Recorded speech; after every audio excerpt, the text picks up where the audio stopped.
Je voulais juste partager quelque chose avec vous. Je suis dans Matthieu, chapitre 7, justement, à partir du verset 7. À la fin de ma petite exhortation, le Seigneur aura placé clairement dans votre cœur trois choses et on va les découvrir. Vous savez, depuis que nous sommes en train de déclarer ces miracles, déclarer ces choses qui doivent arriver dans nos vies, prier pour voir la main de Dieu, et on en a vu déjà beaucoup. D'autres sont encore en train d'attendre. D'autres vont encore vivre autre chose auquel ils s'attendent le moins. Mais lisons Matthieu, chapitre 7, à partir du verset 7. Demandez et l'on vous donnera. Cherchez et vous trouverez. Frappez et on vous ouvrira. Car quiconque demande reçoit. Celui qui cherche trouve. Et l'on ouvre à celui qui frappe. Lequel de vous donnera une pierre à son fils s'il lui demande du pain? Ou s'il demande un poisson, lui donnerait-il un serpent? Si donc, méchant comme vous êtes, vous pouvez donner des bonnes choses à vos enfants, à combien plus forte raison votre Père qui est dans les cieux donnera-t-il de bonnes choses à ceux qui lui demandent? Tout ce que vous voulez que les hommes fassent pour vous, faites-le de même pour eux, car c'est la loi et les prophètes. Jésus est en train d'enseigner quelque chose de fort ici au sujet de la prière. Alors il s'en va présenter ces trois verbes qui sont demander, chercher, frapper. Et il montre qu'à chacune de ces initiatives aboutit une chose correspondante. Demandez, on vous donne. Frappez, on vous ouvre. Cherchez, vous trouvez. Et il va insister sur la pensée de la prière, le bon côté de réclamer, de prier, de demander avec insistance. Et ce que nous avons commencé à faire justement, réclamons au Seigneur un miracle parce qu'il a promis. C'est lui-même qui l'a promis que toute chose que nous demanderons en son nom, et bien sûr nous le verrons s'accomplir. Et depuis un moment avec vous, on a commencé à prier, demander à Dieu des miracles. Et il y a plein de témoignages déjà, des gens qui ont été exaucés. La plupart des miracles de nos vies sont souvent des exaucements. On a prié, Dieu a exaucé à cette prière. Mais j'aimerais qu'aujourd'hui, ensemble, puissiez retenir trois choses fondamentalement. Un, c'est que Dieu est un Père tellement responsable qu'il ne te donnera pas toujours ce que tu veux. Il te donnera toujours ce qu'il te faut. Je vais répéter ça. Dieu, en Père, te donnera toujours ce qu'il te faut. Même quand il ne te donne pas ce que tu veux. Depuis qu'on a commencé à prier, on a montré beaucoup de nos besoins, beaucoup de nos vouloirs, nos désirs, nos prières, nos raisons. Des fois, on n'a même pas prié pour nous, vous savez. On n'a même pas prié pour soi-même. On a prié pour un frère, pour une sœur qui était malade. On veut voir la main de Dieu là-bas. Mais Dieu est un Père tellement responsable qu'il sait très bien les conséquences, les tenants, les aboutissants, les parties invisibles à nos yeux, à nous, de chacune de nos demandes. Dieu connaît ce qui va en advenir après 2 semaines, après 3 semaines. Dieu sait que si nous obtenons ce que nous voulons, ça peut ne pas être ce qu'il nous faut. Et dans sa responsabilité paternelle, il se tient chaque fois sur son trône en se disant, je lui donnerai toujours ce qu'il lui faut. Et dans ce qu'il nous faut, des fois, ce n'est pas toujours ce que l'on veut.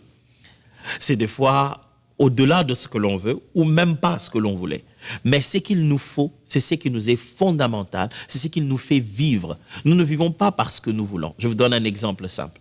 Un enfant se réveille un matin et dit « Papa, moi, j'ai beaucoup de demandes chez moi à la maison. » Il dit « Papa, moi, je vais manger une glace. » Ben, c'est ce qu'il veut. Et mais je me pose toujours la question, il veut bien manger une glace, mais est-ce qu'il a mangé le repas comme il se doit déjà? La glace, c'est une sorte de dessert, n'est-ce pas? Je ne vais pas bourrer des glaces l'enfant le matin jusqu'au soir. Est-ce que c'est ce qu'il lui faut? Au bout de glace matin, glace midi, glace soir, on se demande, est-ce qu'il ne va pas attraper une maladie avec? Je veux me rassurer que l'enfant a d'abord eu les éléments nutritifs de son corps avant de lui donner une glace qui sera un dessert, un supplément.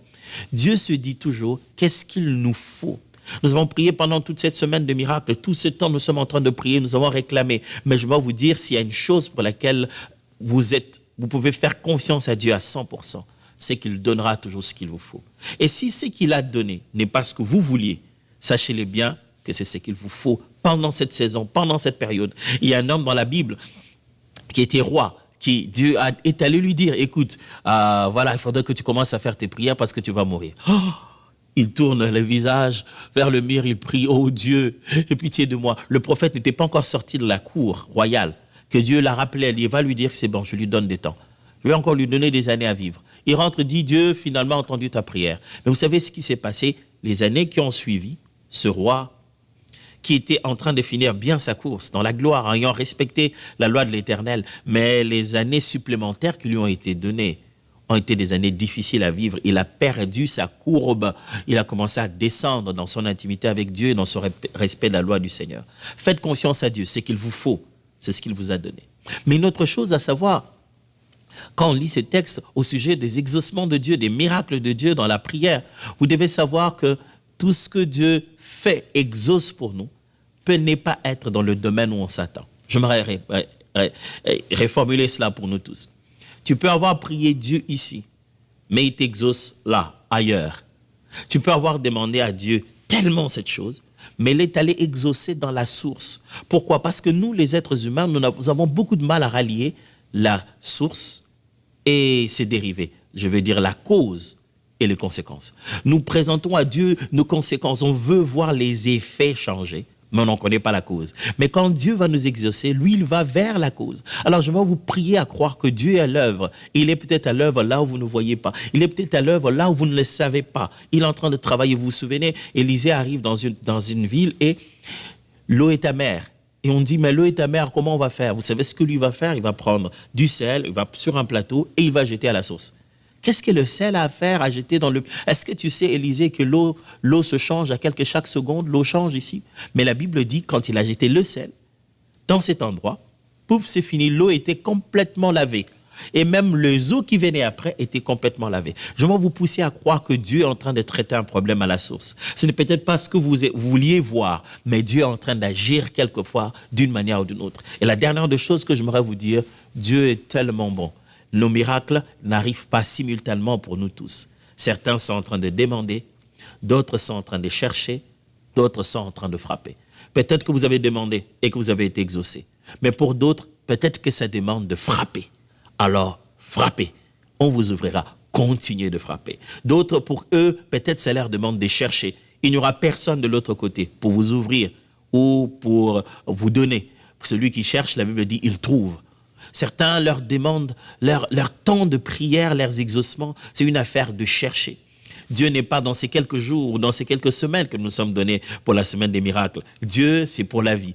Alors peut-être que vous ne serez pas exaucé, vous n'avez pas été exaucé pendant cette période ici. Mais moi, je vous assure que Dieu a un plan merveilleux pour vous. Certains ont demandé, d'autres frappent, d'autres sont en train de chercher, mais la promesse de l'Éternel est sûre. À ceux qui demandent, ils vont recevoir. À ceux qui frappent, on va ouvrir. Et à ceux qui cherchent, ils vont finalement arriver à trouver. Je vais prier avec vous qui êtes en train d'attendre et qui croyez à la main du Seigneur. Et vous qui avez déjà vécu quelque chose et qui voulez vous joindre avec nous pour pouvoir bénir le Seigneur et dire, par la foi, nous croyons que Dieu fera quelque chose. Laissez-moi prier. Père de gloire et de toute bonté, demandez, on vous donnera. Frappez, on vous ouvrira. Cherchez, vous trouverez. Ce sont tes promesses claires et nette. Et je sais que tu donnes toujours ce qu'il nous faut. Mes frères et sœurs, nous avons prié avec eux pendant toute cette semaine et tout ce mois en train de chercher ta face pour un miracle.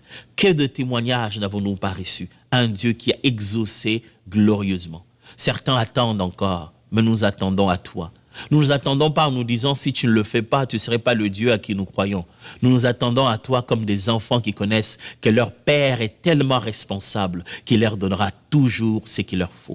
Et je prie pour que ce miracle accompagne quiconque est en attente et qu'ensemble nous puissions dire que Dieu est un Dieu qui exauce. Au nom puissant de Jésus, je prie que ceux qui sont en train d'attendre demain témoignent. Nous ne témoignerons pas tous le même jour, mais chacun en son jour. Selon qu'on le demande, on frappe, on le cherche. Je le déclare au nom de Jésus. Amen.